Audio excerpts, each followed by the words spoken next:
Pada waktu kamu membagi-bagi negeri itu menjadi milik pusakamu dengan jalan mengundi, kamu harus mengkhususkan sebidang dari tanah itu menjadi persembahan khusus yang kudus bagi Tuhan. Panjangnya 25.000 hasta dan lebarnya 20.000 hasta. Seluruh tanah yang di dalam batas ini adalah kudus. Dari tanah ini harus disediakan untuk tempat kudus suatu 4 persegi yang panjang dan lebarnya 500 hasta, dan sekelilingnya ada lapangan yang lebarnya 50 hasta. Dari daerah yang sudah diukur ini, ukurlah sebagian yang panjangnya 25.000 hasta dan lebarnya 10.000 hasta. Disitulah letaknya tempat kudus, dan bagian ini adalah Maha Kudus.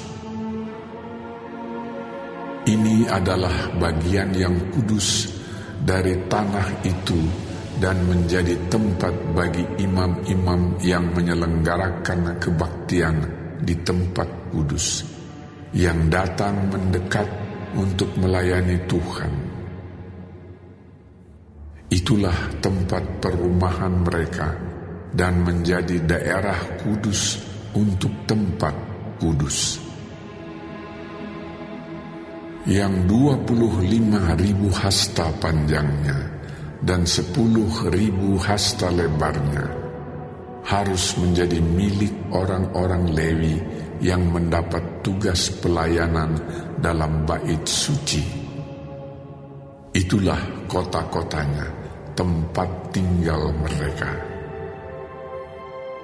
Sebagai milik kota harus engkau tentukan 5.000 hasta lebarnya dan 25.000 hasta panjangnya, berbatasan dengan persembahan khusus yang kudus itu. Itulah untuk seluruh kaum Israel. Mengenai bagian raja itu, haruslah terdapat di sebelah barat dan di sebelah timur dari persembahan khusus yang kudus dan milik kota itu, dan harus berbatasan dengan kedua bagian itu. Yang di sebelah barat harus sampai ke perbatasan barat, dan yang di sebelah timur harus sampai ke perbatasan timur. Jadi panjangnya harus sama dengan panjang dari bagian suatu suku Israel, yaitu dari perbatasan barat sampai perbatasan timur negeri itu. Itulah yang menjadi miliknya di tanah Israel. Dan raja-raja Israel tidak lagi akan menindas umatku. Mereka akan menyerahkan negeri itu kepada kaum Israel menurut suku-suku mereka. Beginilah firman Tuhan Allah. Cukuplah itu, hai raja-raja Israel.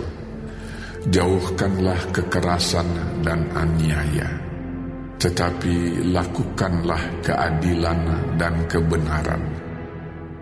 Hentikanlah kekerasanmu yang mengusir umatku dari tanah miliknya.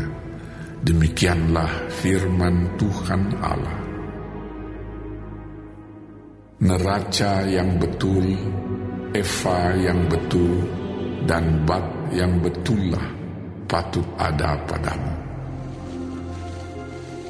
Sepatutnya lah efa dan bat mempunyai ukuran yang sama yang ditera, sehingga satu bat isinya 1/10 homer, dan satu efa ialah 1/10 homer juga.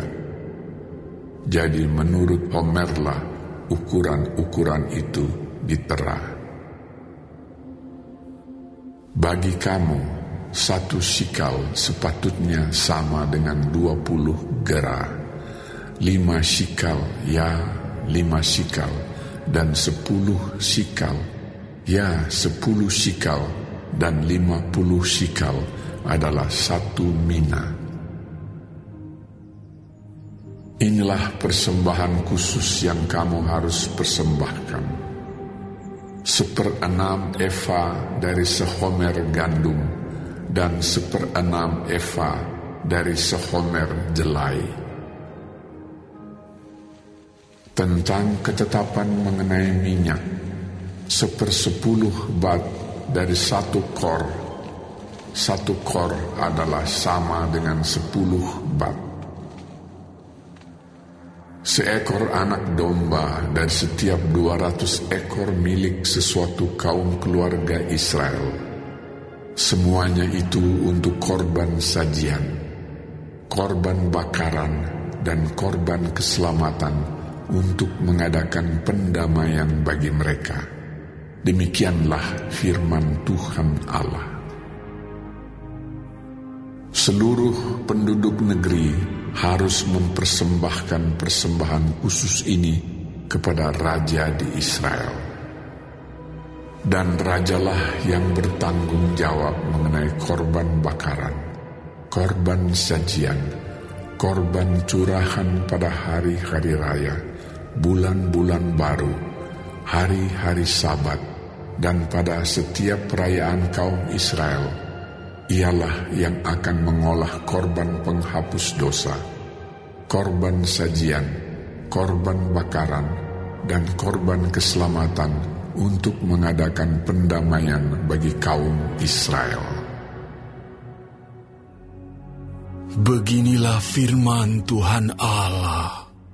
Pada bulan yang pertama, pada tanggal 1 bulan itu, ambillah seekor lembu jantan muda yang tidak bercela, dan sucikanlah tempat kudus itu. Imam harus mengambil sedikit dari darah korban penghapus dosa dan membubuhnya pada tiang-tiang bait suci dan pada keempat sudut jalur keliling yang ada pada mezbah dan pada tiang-tiang pintu gerbang pelataran dalam. Demikianlah engkau harus perbuat pada hari pertama bulan yang ke-7 demi orang-orang yang berbuat dosa dengan tidak sengaja dan tanpa diketahui. Dengan demikian engkau mengadakan pendamaian bagi bait suci. Pada bulan pertama, pada tanggal 14 bulan itu, haruslah kamu merayakan hari raya Paskah. Dan selama 7 hari, kamu harus makan roti yang tidak beragi. Pada hari itu, raja harus mengolah lembu jantan sebagai korban penghapus dosa, karena dirinya dan karena seluruh penduduk negeri. Selama 7 hari raya itu, ia harus mengolah korban bakaran bagi Tuhan. Tiap hari 7 ekor lembu jantan dan 7 ekor domba jantan yang tidak bercela, dan untuk korban penghapus dosa, tiap hari seekor kambing jantan. Sebagai korban sajian, ia harus mengolah 1 eva tepung dengan seekor lembu dan 1 eva tepung dengan seekor domba jantan dan minyak 1 hin untuk 1 eva. Pada bulan ke-7, pada tanggal 15 bulan itu, yaitu pada hari raya, ia harus mengolah seperti ini selama 7 hari, korban penghapus dosa, korban bakaran, korban sajian, dan minyak.